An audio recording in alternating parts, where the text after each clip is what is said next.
Okay. What should I do? Okay. Are you tired of racism?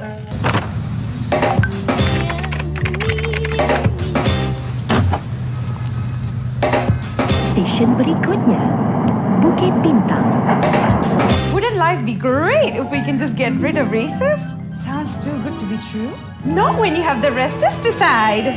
Indians can rent places, Malays could get jobs without employers assuming they're lazy, and Chinese people wouldn't be blamed every single time politicians lose elections. And natives and orang aslis wouldn't be displaced and exploited. Malaysians would have equal rights. Call 1300-576666 and get your own bottle of Resisticide now. Spray macam kau spray nyamuk tu and hapuskan orang racist. We are live now.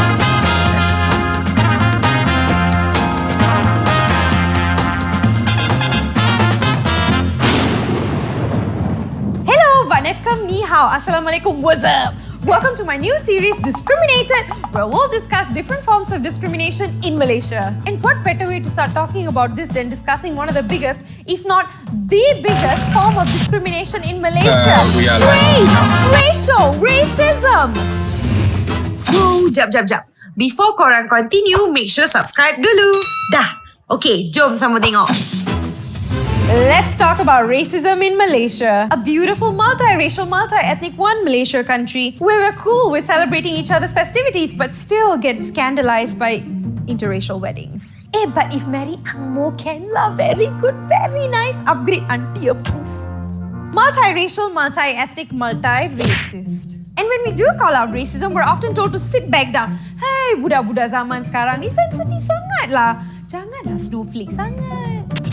We're not as bad as some other countries, okay? Not that racist also. Some out there straight up shooting people of other races. We still attend open houses during Raya, CNY, Christmas, Gawai, Deepavali. Okay, what? But Article 153, we prefer Chinese tenants and employees. Malays are so lazy. Indians are gangsters. Am I right? And man, we love disguising our racism as a joke, one that no one is laughing at except other races. Or sometimes, just sometimes, we would call it a preference, which is funny because your preference cannot be racism, right? Especially if the preference is rooted in the belief that some people are better than others. Newsflash, that's racism. No need to sanitize it. You sanitize your hand enough. I see you.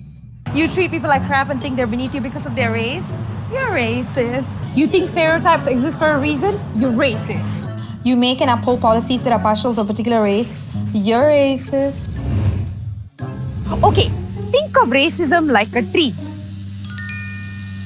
It's green and growing because people have been fertilizing it with hate and discrimination for centuries, and its roots are strong and deep.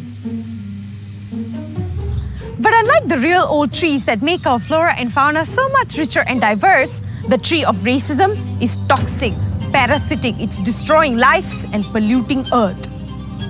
And this ugly gila babi tree of racism has branches.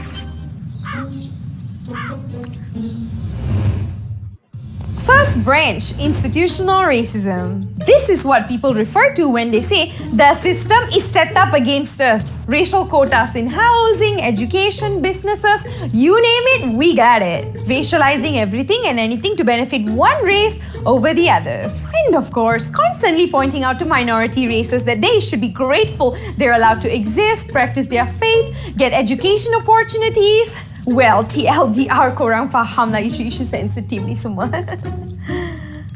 Second branch, stereotypes. Melayu pemalas, korap. Cina semua ni kan kedekut. Kaya pula tu and then tak loyal. Tapi maths. Alahai, kalau dah India, gangster lah. Dirty so big. Tapi pandai speaking tau. Even what appears as positive stereotypes can have negative consequences on people. Like assuming all Chinese kids are good at maths, Indians are so good in English, and all Malays are so privileged, no one from their community needs any help. Kepala bapak kau. These assumptions might prevent people from getting the help that they need. There's a reason why we're not supposed to act on our stereotypes, kids. Third, and my favorite branch, colorism. Well, this one I think people from all races can relate to. It's quite universal, unfortunately. Must be fair-skinned. Sorry, your skin color not the right fit for us. It's honestly just being treated poorly or getting the worst assumed of you because you're dark-skinned. Dark so must be stupid, dark so must be dirty, dark so cannot give job, dark so cannot represent brands, dark so cannot lah. Fourth branch, racial slurs. Cina babi, keling, sakai, jakun. Makan babi tak jadi babi And Sakai and Jakun are names of some of the oldest ethnic groups in this country. Please don't defile history.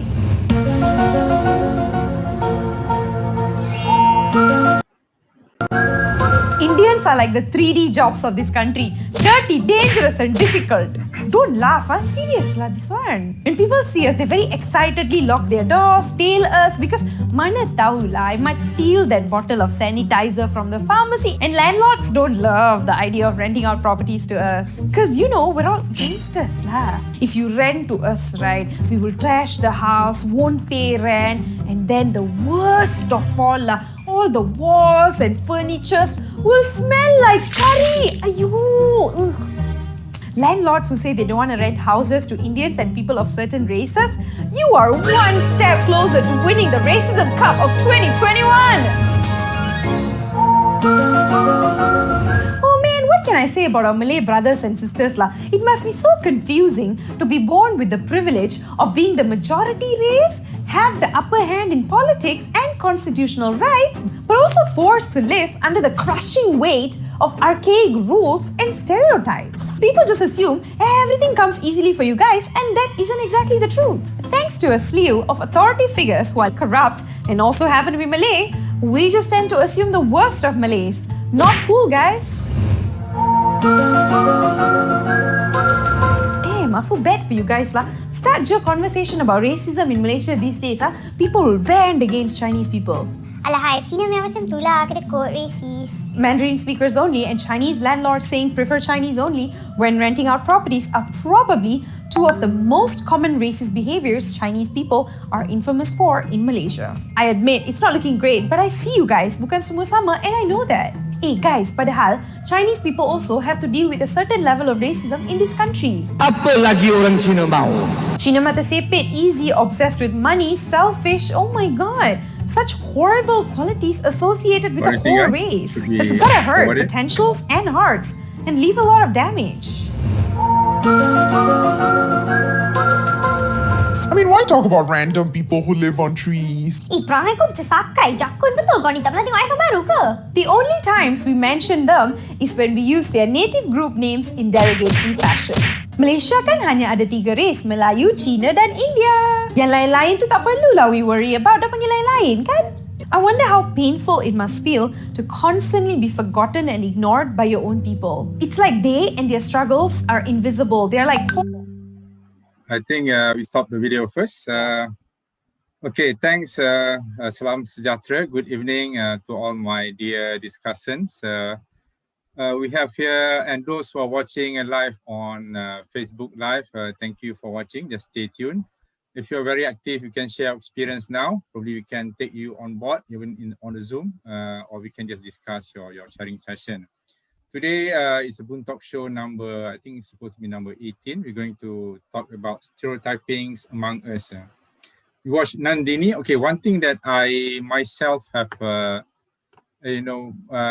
must admit that I have a problem. Just I don't know much about those people in Sabah and Sarawak.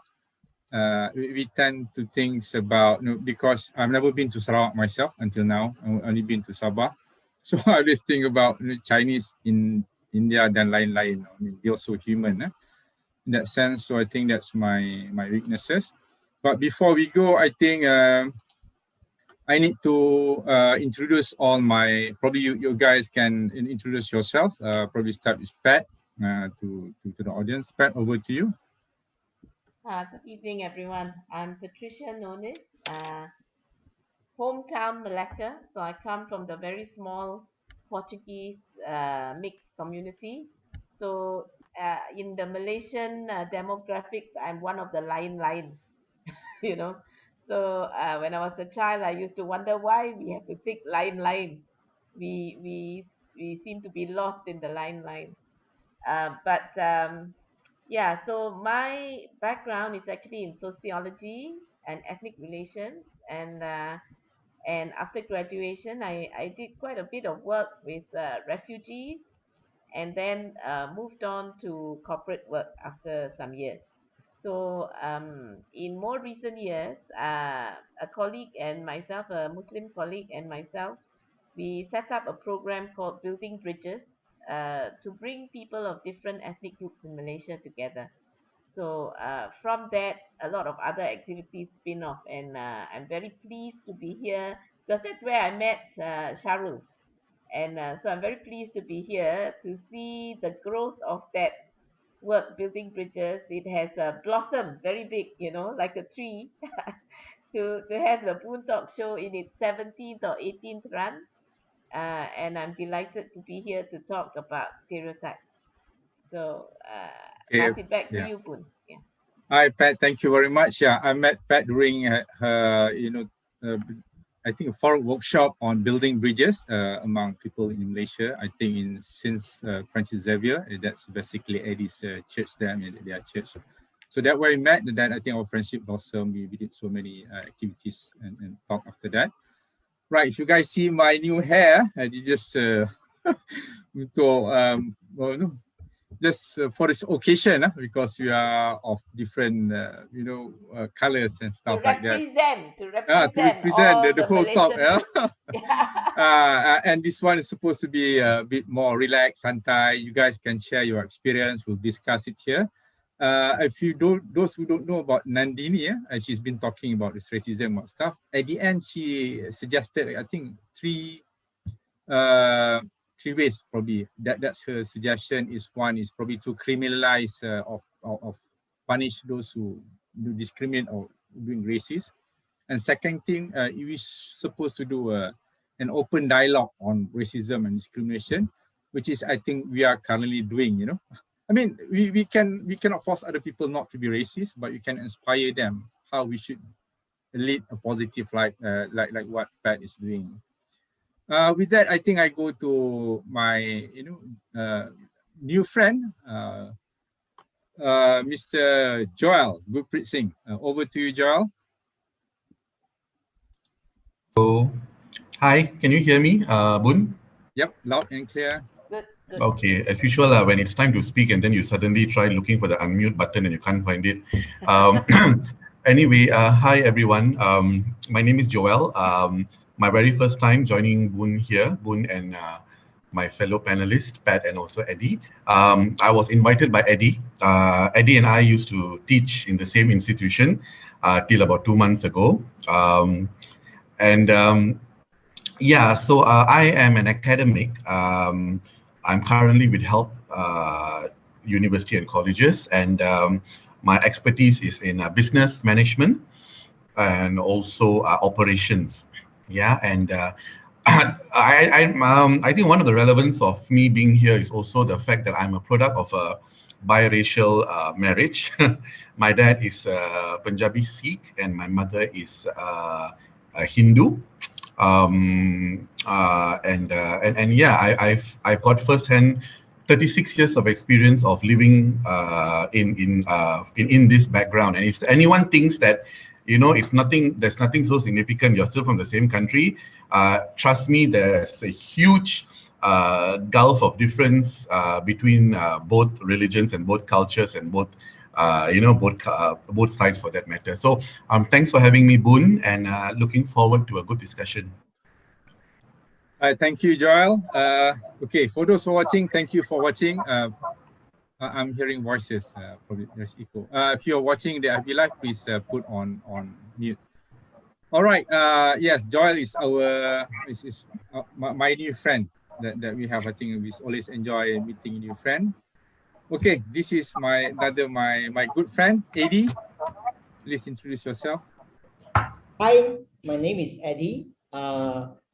I came from KL. This is my hometown. I'm those very rare breed KL native because my grandparents from both sides also are from KL. I have never lived in any other places in Malaysia except KL. So yeah, talk about stereotype. I can tell you a lot of stereotype from KL people about other people.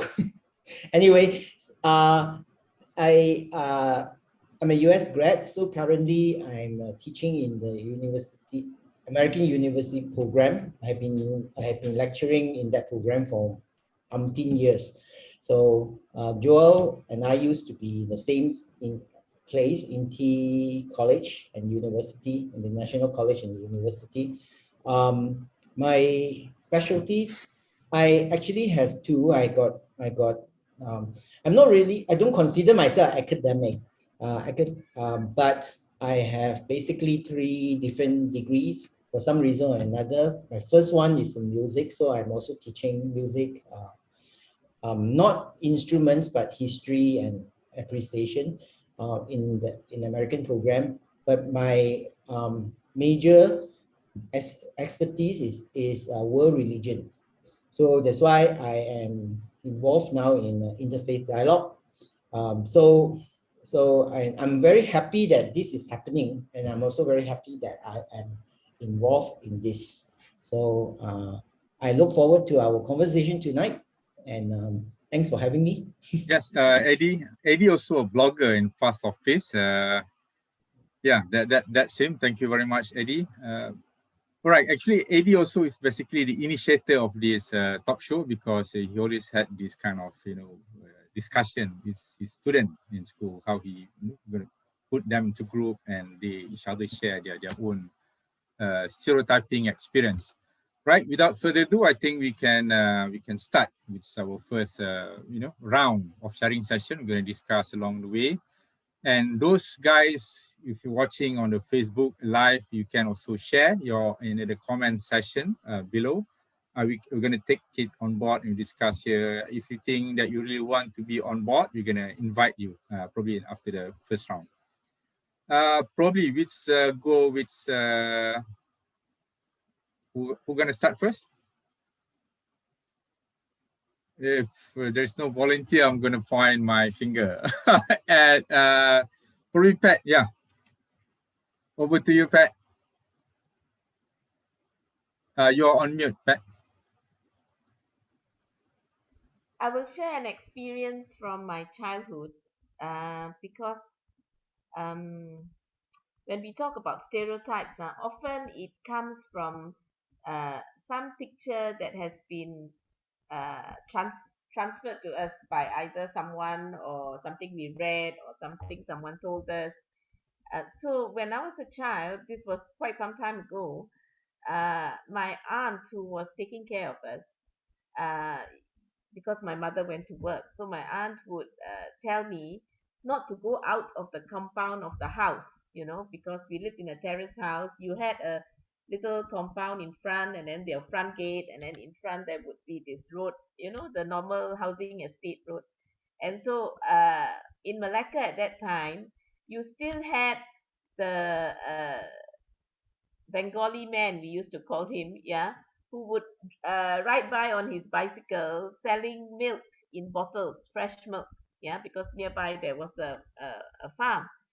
So she used to frighten me, don't run out of the house, because if you are outside the house when the milkman passes by, he will take you and bring you back to his farm. You can go and help in the farm. So that used to scare me a lot, and that was enough to keep me in the compound, inside the gate, so not run out of the gate. But that memory stayed with me, although it was not uppermost in my mind. As children, of course, we didn't really meet anyone who was a Sikh. In school, I didn't have any Sikh friends, because my year there was hardly, I can't recall, another student. But when I went to university in my year, there were a few young students of my batch who were Sikh, and I could not explain why I felt this sort of caution, very wary of them. I would get on well with other people, but when it came to the Sikh fellas, I was a bit scared. And luckily enough, I was doing psychology and sociology, So in one of those readings very early on, we read about stereotyping, and we read about, how you have this, you pick up, fears by association, sort of thing. And then I began to realize that actually my fear was unfounded. It was based on some perception that I may have developed earlier on. And of course, you do your own reflection and your work. And I realized it was this, that when I was a child, I was scared. I was frightened by the image of a Sikh man, a Bengali, carrying me away. So that Yeah, kind of figured, normally Sikh is also quite a tall figure, right? Yeah, I don't know why. Sikh men. Normally, actually they're very impressive looking, Yeah. But if you're a child, you're very small, and then you get frightened, and so when I examined the thing, I said, oh, okay lah, I understood where that was fear was coming from. But really, and of course, the ragging in university didn't help, because because when you're ragged by a guy wearing a turban, you kind of immediately, it's going to be like that, the whole thing. But it wasn't, in the end, we became quite good friends, So that was my first lesson in how stereotypes can affect how you view the world. All right. Thank you, Pat. Probably our good friend Joel can explain from his side, how we perceive his people. I mean, normally people also call you guys, is it Bengali or is it a racial slur if you call you Bai or Bengali in that sense? No, it's not so much of a racial slur. It's just that it's just not accurate, I guess. But Bengali was the usual way Punjabis were referred to many decades ago for the longest time. And I think it's been there. It has very innocent connotations. Yes. And I think in some communities, it's also a very endearing term, you see. And, in Penang, in Butterworth, we've got Kampung Bengali and... if I'm not mistaken, in Teluk Intan, if I'm not mistaken, because I went to Teluk Intan 2 years ago, and if I'm not mistaken, we did pass a Kampung Bengali. Yes. Yeah. And then you've got, yeah. And then you've got Roti Bengali and all that. I think at that time it's still not a slur per se, but it does kind of tick some people off. I mean, Punjabis generally would like to be referred to as Punjabis, you see. And and then talking about Pat's one just now, I think one of the reasons why Sikh men in particular were thought of as very little bit scary and all that is because they had the beard and they had the turban, and also at that time the troops even under the British were predominantly Sikhs, you see, and Sikhs and Punjabi Sikhs are actually warriors. Yeah, they're actually warriors. They are there to, get good over evil kind of thing. So there's always that connotation, which I totally get. So anyway, funnily though, I've tried for the past couple of weeks to identify a situation a long time ago or whatever when I was conscious of stereotype, but I can actually give you 4 examples. They're not stories per se, but these are just 4 quotes that I've heard from the time where I was very young. So Punjabis, I've heard that Punjabis were fanatics. Okay, this was one quote number 1. I've heard that Tamils, the Tamils are drunkards, for that matter, and they are super poor and they are drunkards and they live in very what they call it poor conditions and all that. But if you ask the Indian, they'll say you drink more than them. It's just that you're not drunk. Exactly.